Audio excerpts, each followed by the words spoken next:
There's another thing that you're good at, a virtue, asserting. And in war, asserting is more important than explaining.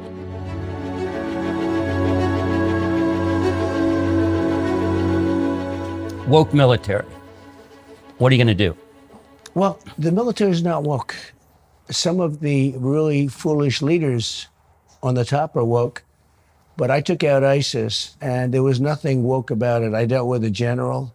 You could put him and his men in a room and scream woke at them for 10 years and they'd walk out and they wouldn't be woke. But there are a bunch of generals at the top that are correct. Woke, and you'd get rid of them. I get rid of them so fast, and I know who they are. They're weak, ineffective people, and they are actually woke. I think they actually believe it.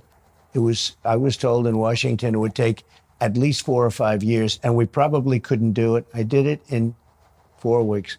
Change gears a little. Go ahead. There are a lot of people out there, Republicans, moderate Democrats, who say, we're not going to vote for Trump because we don't like him, right? Yeah. Now, my response to that is, who cares whether you like the guy, right? This isn't a choice of who you want for dinner. It's not a choice even of who has the best character. Right. What you're being asked to decide is whether you want a man who wants to save and make America great, and a woman who will, whether by accident or not, destroy us. That's it. So first of all, she's a disaster. If she becomes president, I think Israel's going to be wiped off the face of the earth very quickly. I think things are going to happen at a level that we've never seen before. There are reports that the ABC debate team coordinated with Kamala's team. Her friend is the head of the ABC, I think, news division or whatever. Her best friend. His best friend is her husband. Mm-hmm. They met through these people. And I have absolutely no idea, because those answers, not good memory, but those answers were sort of semi-memorized. In fact, on occasion, she'd get out of kilter and she'd give the wrong answer to the wrong question. That's what we've got. No, it was, but even worse than that, and that's bad, that's bad. But they would interrupt me every time. And I said, what's going on here? And I had a choice during the debate. I was going to say, I was going to hit him hard, but I wanted to be elegant. I wanted to say, let's try and forget about it, because I know if I hit him, they'll say, oh, he played into their hands. They always like to say that. If I fight for myself, for instance, if they say something negative and I try and correct them just quickly, I don't want to waste a lot of time on it, because usually it's nonsense. They say, oh, he played right into it. I didn't play into anybody's hands. I want a one-word answer. Go ahead. Are you capable of one word? Yes. Well, sometimes am I capable if it's doable? Okay. Kamala says, vote for her, and you're voting for joy. Yeah. What's the one-word counterpart? Competence. Competence. Well, but real competence, real competence, not just he's sort of a competent person. No, real competence. Let's change subjects. Republican convention, the highlight, of course, was your granddaughter. Yes. And I thought a related highlight was actually your adoring look at your granddaughter. That it's a kind of look that a grandfather has that you can't fake, right? It's kind of like when your smaller granddaughter got up in your knee. Right. Kids don't do that unless they're comfortable. Right. So I thought that was very sweet, actually. It inspires me to ask, when she said, he tries to get into my head. Yeah. How do you do that? Well, she's a very competent person and a very smart person. And she's a great athlete. She's a great golfer. She's actually a great golfer, not just like, But not quite as good as you are yet. I hope not. No, I actually hope so. I want her to be much better than me, if that's doable. It's, the man has an advantage, even though some would like to say men playing in women's sports, okay? But she's really good and highly competitive. I thought it was very cute when she said that. No, but I'm not. But what do you do? Do you know? Or you're not going to tell me. I want to try to beat her. Always want to try and beat her, and I think that's the best thing I can do for her, because she's a competitive. And also, it's true to your character. Yeah, I mean, I saw a movie years ago, Mommy Dearest. Now, I don't want to be that. You understand that, where the mother was ruthless in the way. Now, I don't know if it was about an actress who from Hollywood. You know the whole story, I think. It was sort of a great movie. But it was where the mother was just ruthless in defeating the daughter. She wanted to defeat her. She wanted to bury her. She wanted to just, and no, it's not that. But you know, you want to be competitive and you want to have fun. Now, sometimes somebody can't be competitive. It reminds me of one of your virtues. I have written in the past, as you know, about your virtues, not policy, but rather intangible attributes. People say about you, I love his policies, but I don't like the rest of him. And that's got it backwards. It's the rest of him. Anybody can duplicate your policies, and many people do, but there's no one who can match your character. And one aspect of your character that I think you revealed just there is authenticity. If you get an email from President Trump, you know it's from President Trump, and that no assistant said it, because only President Trump can talk the way you do. Whether you're on the golf course with your granddaughter or with me or with anybody, you're the same. You may not like you, but you know it's you. And authenticity, I think, in politics is very rare. Well, I think it is rare. And, you know, you have so many phonies. You have so many people. You say, what are they doing? Why would they be doing that? And they don't believe what they're doing in the first place. But it's interesting because you mentioned policy. So a lot of people have said, we love his policy, but we don't like him. I actually think I'm a nice guy. I actually have good relationships with people when they get to know me. But one of the things is that I'm time constrained. I can't take a lot of time in some of the niceties because I'm trying to do a job, whatever it may be. But there's a certain senator who you wouldn't like because he's a Republican, but he tends to be somewhat liberal, but he's a good man.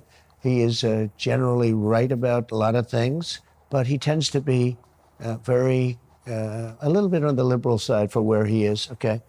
He said, wait a minute, you don't understand about the policy.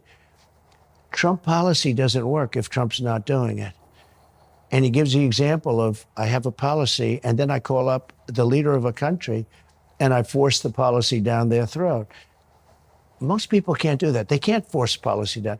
When France put a tax on our country, and they wouldn't, under any circumstance, they wouldn't, for Mnuchin, for all of these smart guys you have working for you, they wouldn't do anything about it. I called them and I said, oh, you're going to do it.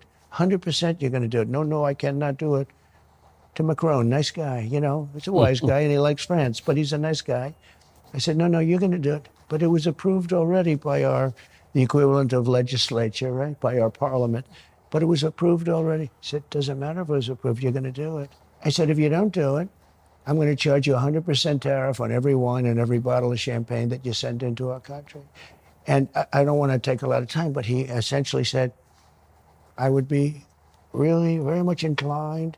I said, don't be inclined. Are you going to take the tax off or not? He said, I will take the tax off immediately. So they all had my policy. Nobody was able to get it done, but I got it done. So it's not just policy. I think you're right.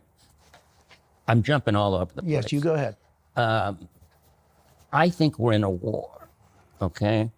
And at a philosophical level, what makes it a war is the two sides have different understandings of justice. One side, our side, believes in individual merit. Their side believes in group quotas. Those don't mix. You can't admit people to school based on merit and quotas, right? Philosophically, right? Theoretically, that's what makes it a war. And then there's all kinds of evidence, right, that the other side is trying to destroy America. Open borders, foreign energy dependence, educating Chinese nationals will go back to China. Quotas everywhere, teaching about America is racist. But that's the number one thing. So the first point is, we're in a war, we need a warrior, right? You're a wartime president. You may not be some other time president, but you're a wartime president. And I think one of the things that we have to recognize is that the key weapon they have is very simple. They say we're racist. They say we're evil. And that provides them the justification for overturning America. And as I said to you earlier, one of your great virtues, part of the rest of you that people don't attend enough to, is that you don't have white guilt. And when people say America is racist, you can say horsemen. And that's what we have to do.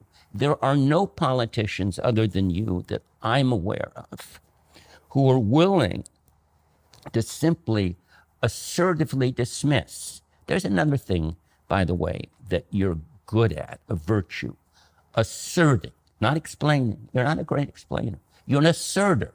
And in war, asserting is more important than explaining. So I think the point I wanted to make, and a point to the audience, is that the absence of white guilt and your ability, therefore, to rebut the charge that we're racist is absolutely essential. Well, that's very differently explained than anybody I've heard, and it's very true. And what you're saying is, and I mean, I watch some of these very weak-kneed people just cower at the thought of being called a racist. They call everybody a racist. You always know that's their final. When you're winning, that means they start calling you racist. I think it would be helpful for you to actually more often make the claim we're not racist. You make the claim that the media is fake. You gave us a word. You didn't have to explain it. Great Everybody knew the media is fake. Great word, you have to say. It is a good word. But what it's not strong enough, though. It was a great word. No, it was a great word. It's not strong. Well, you want to amend it? They're corrupt. My point is, you gave permission for other people to say it. Correct. Not just you say it now. A lot of people say it. And it's the same thing with we're not racist. The average person doesn't think they're racist. They don't think they have white privilege. The elite may think that, but not the average person where I live in Maine, right? But they need their leaders to confirm it. But I've seen people, when they're called racist, strong politicians, strong men generally, they cower. They are so afraid of being called racist that they'll do anything for the other side. And I think that's a little bit what you're saying. But what I say is a little bit different, and maybe a little bit earlier in the process. We have enemies outside, but we also have the enemy from within. And I say, and I've said it for a long time, I took hundreds of billions out of China, and we got along. We got along fine, other than COVID, where that was a bridge too far as I was concerned. But I took hundreds of billions of dollars from China. We got along great. I made a trade deal with China. I don't even talk about it. It was one of the greatest deals ever made economically. $50 billion a year in purchasing of our product. Nobody talks about it. And that's okay, because once COVID came, I don't talk about anything having to do. It was really a bridge too far. But we have the outside enemy and we have the enemy from within. And I say that the enemy from within is far more dangerous than the outside enemy, because if you have a capable president, I'll always be able to get along with Russia, China, with Kim Jong-un. That's what I think you even ought to say more than you do. So let me ask this question. Go ahead. I'm very interruptious. No, you are, and I love that, because a lot of people aren't, and you go off on you don't let anybody go off on a tangent, and I will not let you go off on a tangent, but you go ahead. You're tough. You go ahead. Now you distracted me. What was I talking about? The enemy from within. We need a name for the enemy. Now, I've taken it to call it Kamalism. We don't even have a name for our enemy regime. We know who China is. Can you imagine fighting a war if you can't name the enemy? Right. And you're the one. You are our namer-in-chief, right? You're the great namer. I've given a lot of great names. I think so. Okay, but now you need one. Right. I'm not totally satisfied with comrade, because a lot of people don't quite understand what it means. She is a Marxist. She's a communist. She's a fascist. And she's not very smart. And these are bad things. And by the way, if she ever won, my life won't be so great in this country. But I don't care. I don't care. We have to explain now who this there's- woman. there are two We have to things. explain who this woman is. Absolutely. This woman is a disaster. But you got to explain that this woman is part of a movement, right? It's true. It's not Nazism. Bad movement. It's not communism exactly, No. right? But you have to name. It's actually stupidism, if you think. Okay. Because when you think about Well, it, maybe that's the what they're name. doing is so stupid. The open border. Who wants an open border where tens of millions of people have come in here from other countries' about jails? I've usually put some moniker on opponents, if I can, like Pocahontas Right. was a good name because she said she was an Indian and she wasn't. So I apologized to the real Pocahontas. They demanded that I apologize to Pocahontas, so I did, to the real Pocahontas. But there are great names, and a lot of them I can't mention because they're Republicans who I did during my little trials and tribulations in the primaries. Well, my only advice now is get with a name for the purpose. Well, do you like Comrade? Yeah, It's not bad. and it's accurate. Yeah, okay, it's pretty accurate. I think it's pretty accurate. And so if she's comrade, then the movement of which she is nominally the head of is Kamalism or communism. Yeah, okay. I mean, okay. But choose, Well, comrade means, it means I know, but she's into that whole sect. right, but comrade just refers to her. That's right. And I think it's important to point out that she's the head, at least nominally the head, of a movement. Yeah. But I don't think she is the head. That's the Well, I don't either. I don't think she is the head. There are other people behind her I that are agree. telling her what to do. I agree. Now, because And I by don't the know. way, she shouldn't be allowed to run. She got no votes. This was a coup. This was just like a nice, hard South American coup, but there was no blood. See, here's the real coup that nobody talks about. Your administration was overthrown. Nothing to do with vote fraud. Leave that aside. All the character assassinations, the bogus investigations, lies, Yeah. frauds, impeachment, that constitutes a coup right in front of our face. And I think people, you and Republicans, ought to say that. And when they say to you, gee, we worry about Trump because he's going to affect a coup, the response is, yeah, but you guys already affected a coup, right? It was a coup. You know it better than anybody. And it's very interesting because your writings, and I read your things, and I don't know that much about you. As soon as I read your first statement about me, I said, this guy's got it figured. So people don't understand what they did. And the problem we have a lot of weak people in the Republican Party. They're not willing to play the game with the same level of ferocity that the Democrats play the game. Adam Shifty Schiff is a truly bad guy. He's a crooked guy. The Russia. That's how we have to understand we're in a war. In a war, you play by different rules. Yeah. And you don't compromise because there's no basis for compromise. And let me get back to the debate. Republicans criticized you, some of them, right? And some love me. Right. And they still do. Republicans shouldn't be criticized. You're our man. Well, we can't help it. Mitt Romney is Mitt Romney. He's a bad guy. But all I'm saying is when you're in a war, right, you defend your commander-in-chief, right? Well, I'm always saying that. The Republicans don't stick together like they. Now, I tell you what, on impeachment hoaxes, they stuck together. They were great to me. I actually had a unanimous in the House, which is unheard of, and outside of Romney, who actually only voted half a vote, if you can believe it. But I had unanimous in the Senate. They stuck together for that. That was a very important thing because it was a hoax. They're all hoaxes. Everything's a hoax. Russia was a hoax. They do that. And what they do is they distract you from doing things to our country that are great. As they say, make America great again, because you're fighting. But the Republicans, and I'm not talking about for me, just if you look over the last 50 years, the Republicans don't stick the way the Democrats do. The Democrats are willing to go for really horrible policy. I think, generally speaking, their policy is horrible. Nancy Pelosi is a horrible human being. I know her very well. She's a sick, horrible person. but she gets people to stick together. You know, she gets them to stick together for bad things. These are bad people. What they do to our country, these are very bad people. And I can name a lot of them on the other side. The Republicans have to get tougher. For instance, they cheat like hell in elections. We have a thing called the SAVE Act. It's not the end all, but it makes it a little bit tougher. They just approved something where the SAVE Act comes up after the election. I said, wait a minute, you just read about it yesterday. They approved and they extended. They did a continuing resolution, of course, because they always do. They just go on and on. And we have a thing attached to the continuing resolution called the SAVE Act. It has to do with elections, which are taking place right now.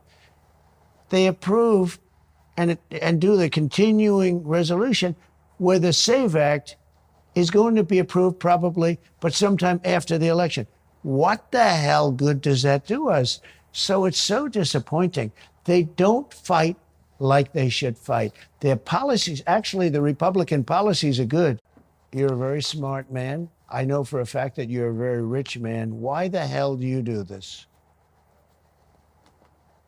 Probably for the same reason. Same reason I do it. You know, I think this is very important. Yeah.